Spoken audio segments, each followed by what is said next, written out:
जातीपातीचं राजकारण कधीही करत नाही।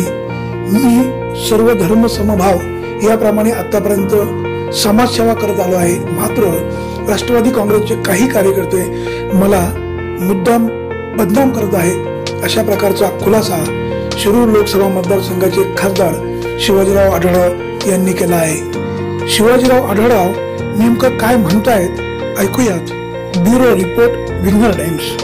मातोश्री बंगल्यावर जात असताना काही पत्रकारांनी मला विचारलं की राष्ट्रवादी काँग्रेस पक्षातर्फे शिरूर लोकसभा मतदारसंघामध्ये मराठा समाजाचा स्ट्रॉंग उमेदवार देणार अशी राष्ट्रवादीची रणनीती आहे। मी त्यांना विचारलं कोण आहे असा मराठा समाजाचा स्ट्रॉंग उमेदवार।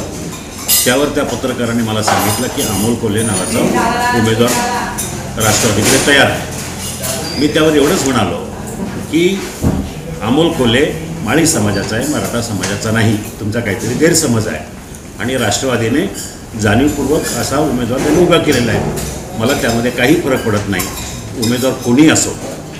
परंतु राष्ट्रवादीच्या काही कार्यकर्त्यांनी माझ्याबद्दल उलटसुलट चर्चा करून मी जातीचं राजकारण करतो आहे। मला आपल्याला स्पष्टपणे सांगायचं आहे, मला आदरणीय हिंदुहृदय सम्राट बाळासाहेब ठाकरे यांची शिकवण आहे, जातीपातीचं राजकारण न करता।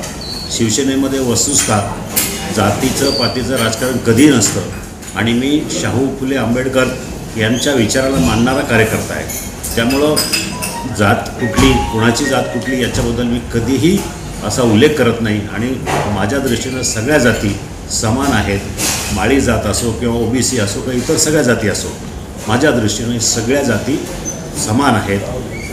मला सगळ्या जातींबद्दल आदर आहे, विशेष करून माळी जातबद्दल सुद्धा एक चांगला समाजाबद्दल आदर आहे।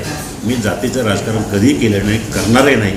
राष्ट्रवादीनं हा घाणेरडा प्रकार माझ्याबद्दलचा खोटा प्रचार थांबवावा एवढी मी त्यांना सांगू इच्छितो।